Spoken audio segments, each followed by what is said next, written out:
Hello, everyone. Welcome to our Friday Worship Live broadcast. And praise the Lord, it's Friday again, and it's already November 29. Praise the Lord. 2 days to go, and it's already December. Praise the Lord to that. Welcome, brothers and sisters in the faith. Welcome to the House of Praise Community Church live broadcast. Praise the Lord. And this is your pastor, Pastor Jomar, and this is your church, the House of Praise Community Church. Let us continue with our series of lessons from the book of James. And we are now in chapter 2. And we will be discussing today from verses 20 to 24. And two more verses to go next week. We are done in James chapter 2. And we'll be starting a new chapter, which is chapter 3. Praise the Lord to that. We have already discussed many points in James chapter 2, but before that, the title of James chapter 2 is The Living Faith in the Life of the Church. The Living Faith in the Life of the Church. And we already finished the segment letter A, partiality or favoritism and discrimination in the family of God in James chapter 2 verses 1 to 13. And under this, we discuss 5 points. Verse 1, the principle established. Verse 2 to 4, an example of the kind of partiality that has no place among Christians. And verses 5 to 7, man's partiality or favoritism rarely agrees with God's heart. And then verse 9 and 8 and 9, partiality is condemned by the scripture. And then the last few verses in segment letter A is verse 10 to 13, the serious matter of obeying all of God's command. And we started already segment letter B. As I said, we are near to finish. And segment letter B is the demonstration of a living faith in loving action. That would be from verse 14 to verse 26. Under this, we discussed already verse 14. The principle established through faith with the accompanied will be accompanied by action. And then verse 15 to 17, an example of dead faith.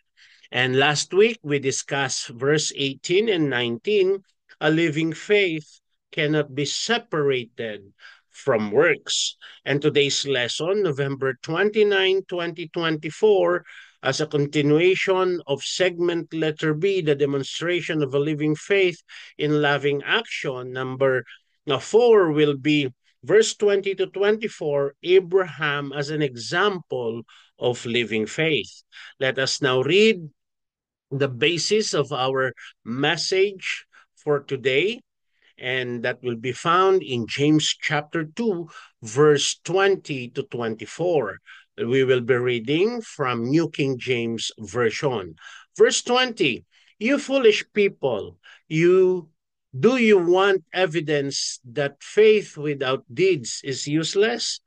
Was not our father Abraham considered righteous for what he did when he offered his son Isaac on the altar? You see that his faith and his action were working together, and his faith was made complete by what he did. Verse 23, and the scripture was fulfilled that says, Abraham believed God, and it was credited to him as righteousness, and he was called friends, God's friends. You see that a person is considered righteous by what they do and not by faith alone. Praise the Lord from the reading of James. For this is the word of God for the people of God. Let us pray. Gracious Lord, Heavenly Father, thank you for this wonderful day that you have given to us to be with you, to worship you in spirit and in truth. Lord God, as we continue to ponder on your words today, Lord God, bless us that we may have the courageous heart and the mind ready to take actions from your words. Father, bless us that we be able, Lord God, to give our time and focus onto your will according to your words. Bless us, Lord, to stay with you as we listen to your words. Father, if it's necessary for you to challenge us, to rebuke us, so that and break us so that you can remold us into the way you wanted us to be, Lord God, let your will be done. Father, thank you so much for your loving kindness to each one of us. Lord God, thank you for your grace, and that grace, Lord God, brought you to that cross in order for us, Lord God, to be saved. Father, give us, Lord God, the spirit to believe in you, to give our full trust in you. And Father, above all, forgive us from our many shortcomings, and let us be worthy today, Lord God, to receive your words in full. Father, thank you that you are able, Lord God, to inspire us once again by the power of your Holy Spirit. Thank you, Lord. Thank you, Lord. In Jesus' name we pray.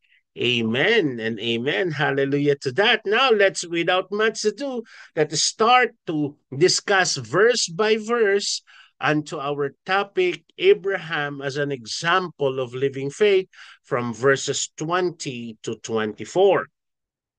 Verse 20, it says, "You foolish person, do you want evidence that faith without deeds is useless?" In prior verses, James has attempted to make a clear distinction between the so-called faith and a truly saving faith. So here are the points. False faith is one which results in no good works. So if you have a false faith, one thing is for sure, it will manifest into no good works. The works does not save us, and there is no sense in which James requires work for salvation, because we who are believers and followers of God, through which the Bible has taught us, we receive already the gift of salvation. That's why we are doing good works. Hallelujah to that. Again, James um requires no works for salvation. But James points out that even demons have a sort of faith by believing that God exists, but they are not putting their trust in him. They even tremble in believing, but they are rebellious upon God because they don't put their trust in him. So faith which saves is faith with results in action. James is not arguing that faith doesn't matter, nor he is denying that through faith alone we are saved by grace. Ephesians chapter 2 verse 8 and 9 says, "For by grace you have been saved through faith. And this is not from yourselves, it is a gift of God, not by works, so that no one can boast." James is simply noting that the faith which saves is something more than an opinion.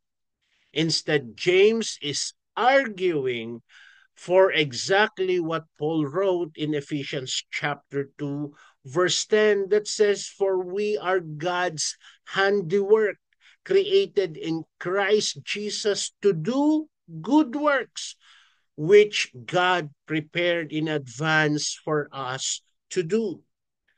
That God that the God who saves us by his grace through faith is not in any sense through works planned all along for his believing children to do good works, that we should walk in them. That's what true believers do. Brothers and sisters of the faith, let us not be confused of the fact that James is teaching us that we need to grow in our faith, and the concrete evidence of our growth in our faith is good works. Okay? Not good works equals growth of faith. No, we are growing in our faith, and the very evidence that we are growing in faith is we are doing good works. Tell to the person sitting next to you, we must grow. We must grow in faith, brothers and sisters in the Lord. With this short verse, James prepares to make his final argument that genuine faith always results in good works. So James asserts in order in he asserts in rather blunt terms that those who disagree are foolish.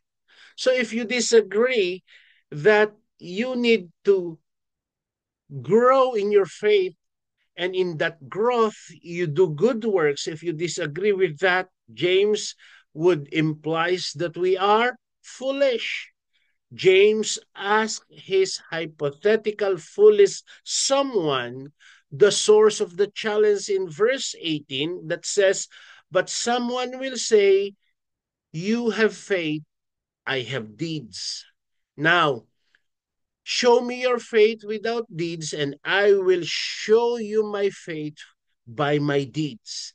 If he wants to be shown or see evidence that faith without work is useless, then that would be called dead faith.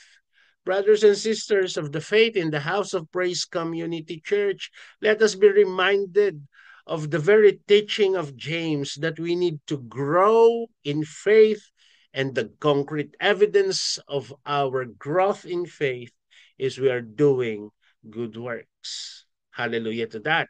Now, that leads us to verse 21 in demonstrating to us and proving to us that even Abraham, yes, which faith demonstrated in the altar is followed by good works. Now, let us read verse 21.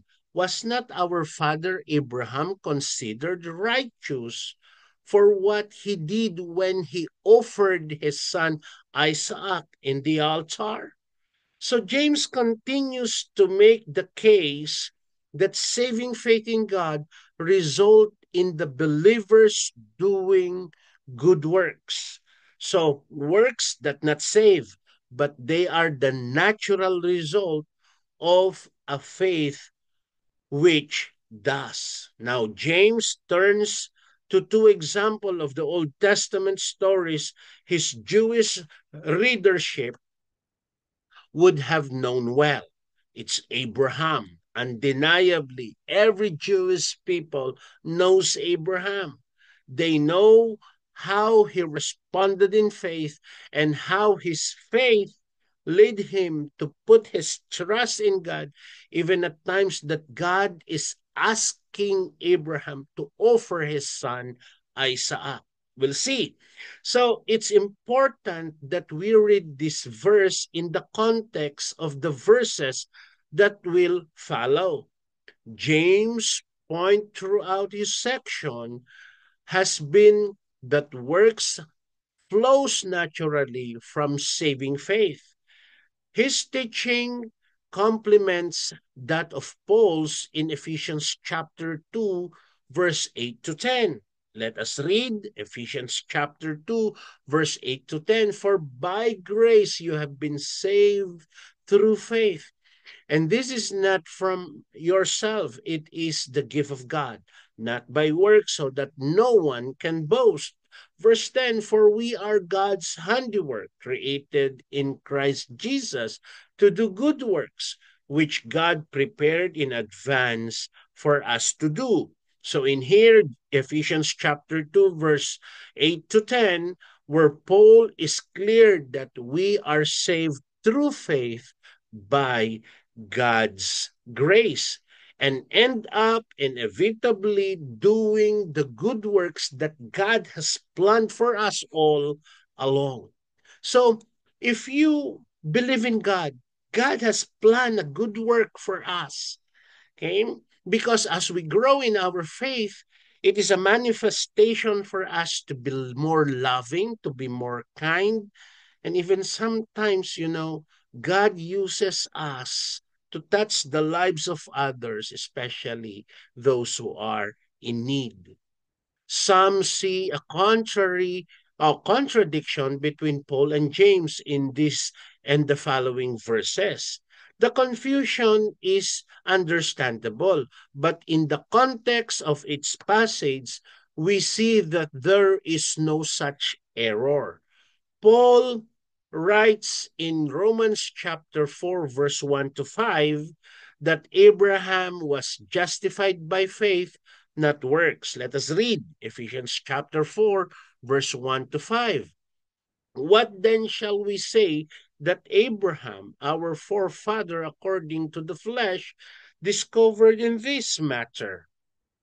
If in fact Abraham was justified by works, he has something to boast about, but not before God.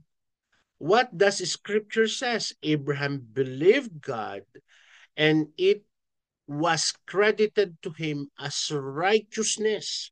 Now that the one who works, wages are not credited as a gift but as an obligation. However, to the one who does not work but trusts God, who justifies the ungodly, their faith is credited as righteous.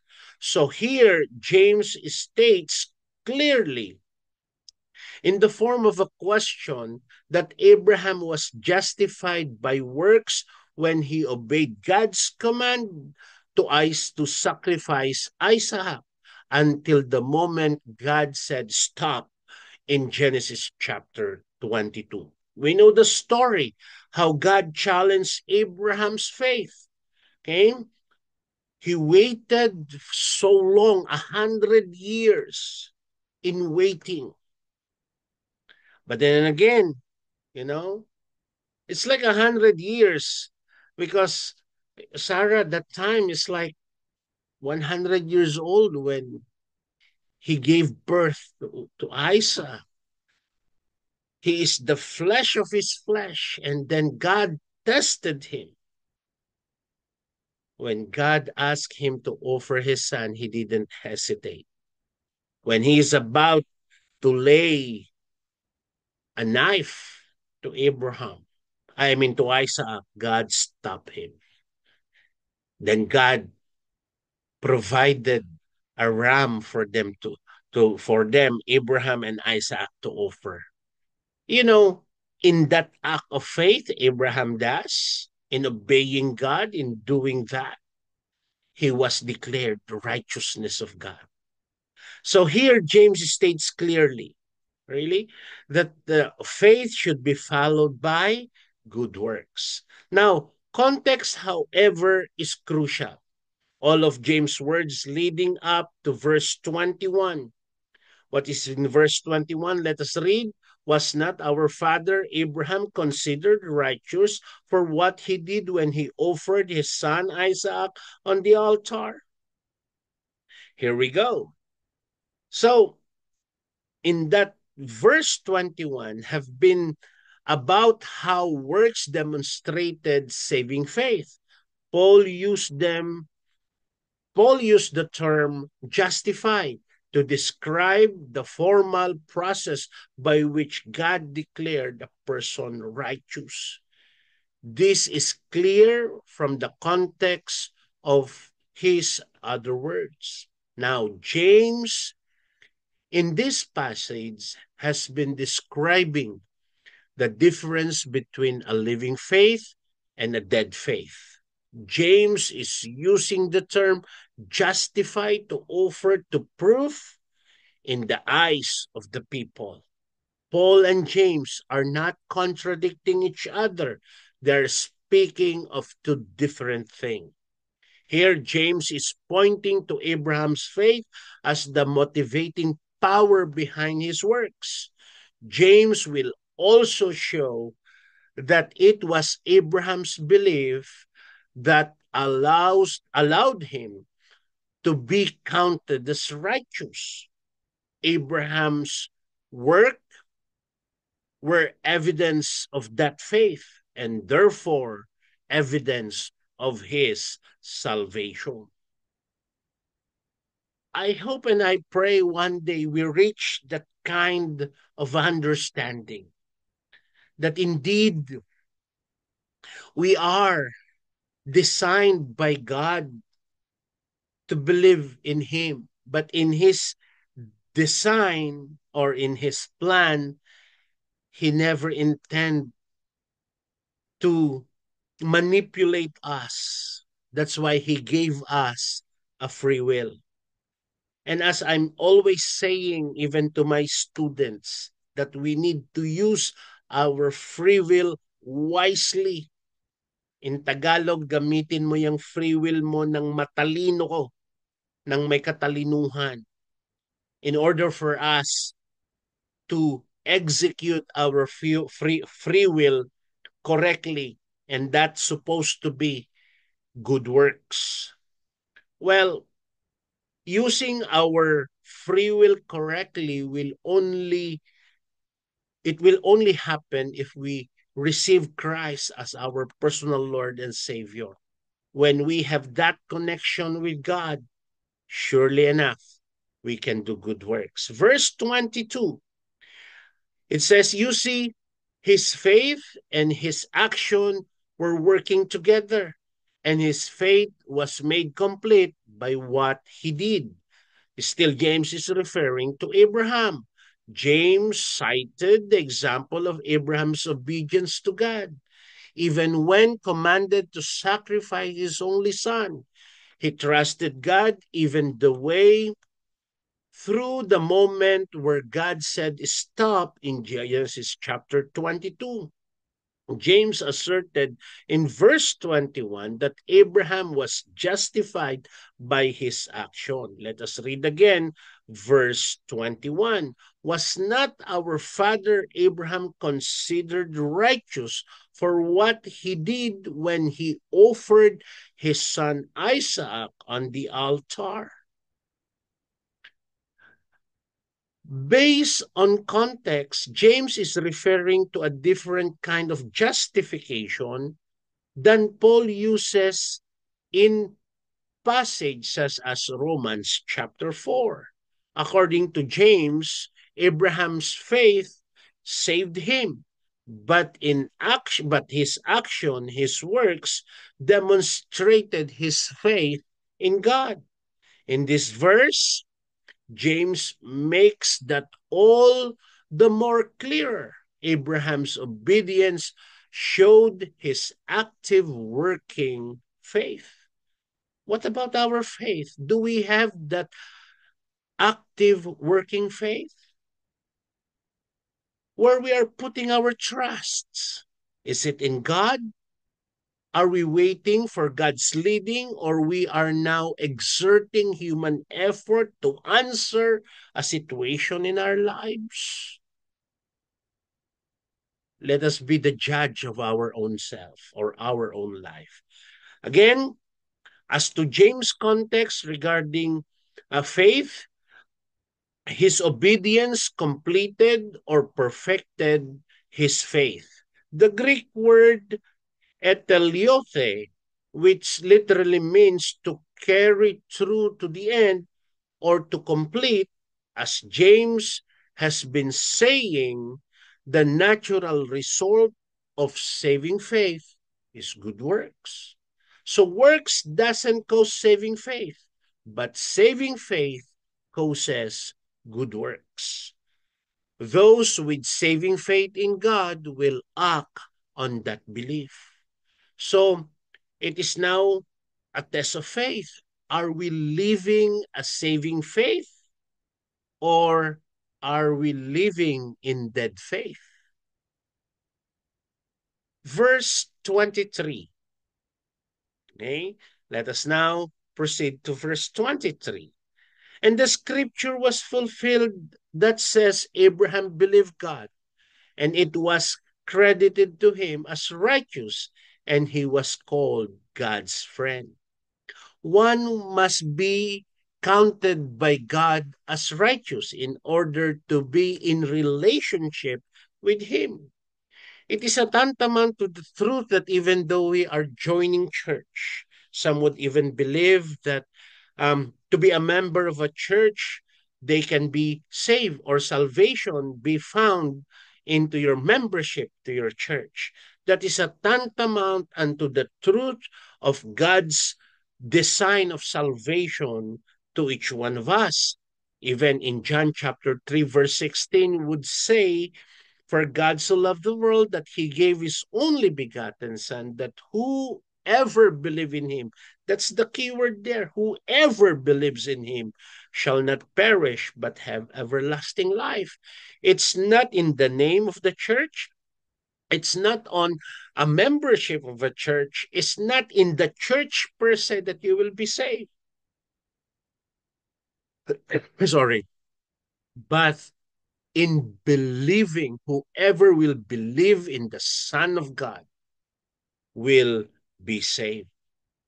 So, Paul and the rest of the New Testament writer are clear that our only hope of being found righteous by God is to trust Christ. That is saving faith, a submissive, repentant trust in Jesus Christ. So when we express that faith, God forgave our sin and gave us credit for righteous life. Jesus lived while on earth. So no good credits can earn this.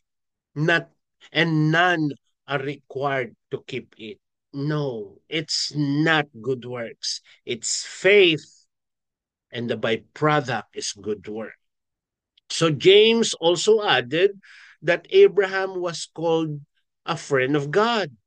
Jesus too called his disciples as friends in John chapter 15, verse 15. I no longer call you servants, because a servant does not know his master's business. Instead, I have called you friends, for everything that I learned from my father, I have made known to you. So it's hard to imagine being God's friend, but that is available to those who trust Christ and in faith obey the Father who loves us. My friend, again, we are reminded of our obedience to God, putting our trust in Him so that we will experience, we will receive the saving faith of God. And by the product of that, we do good works. Let us now proceed to the last verse for today's lesson. You see that a person is considered righteous by what they do and not by faith alone. Now, it's important to remember two things, however. First, James is not claiming works are required for salvation. So, James' entire argument has been about what kind of faith actually saves.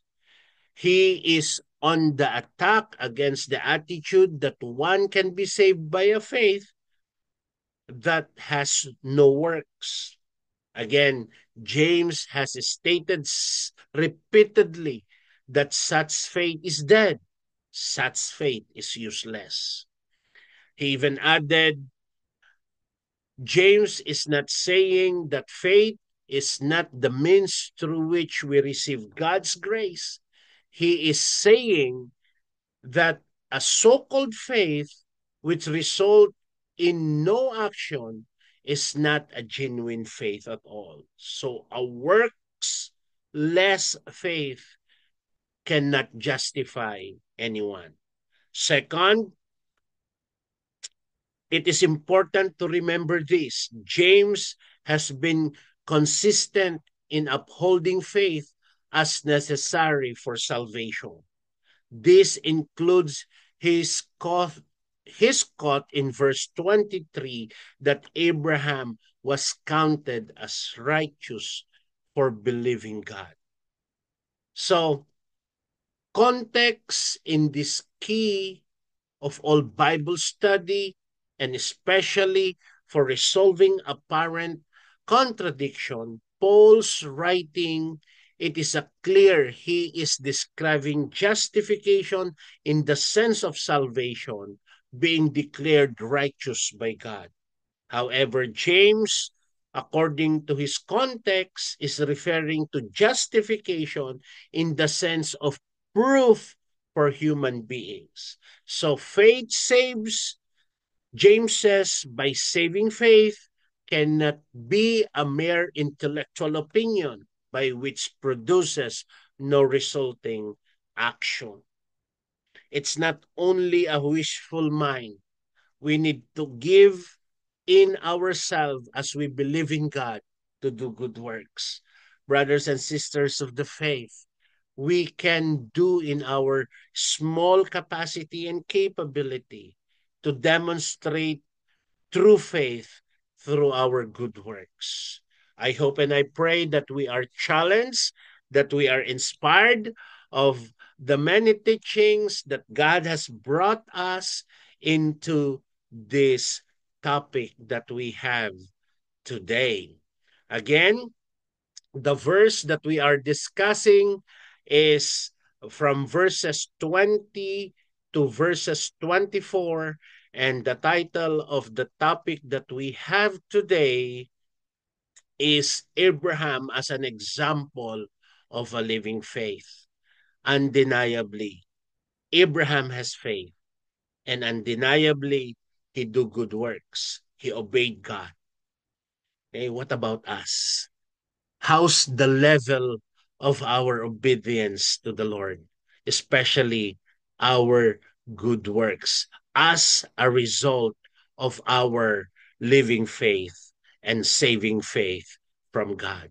Brothers and sisters of the faith in the House of Praise Community Church, we will see each other again next week, and we will be discussing lesson number 5. Okay, lesson number 5, and that would be the last. Okay, verse 25 and 26, Rahab as an example of living faith. Abraham and then Rahab.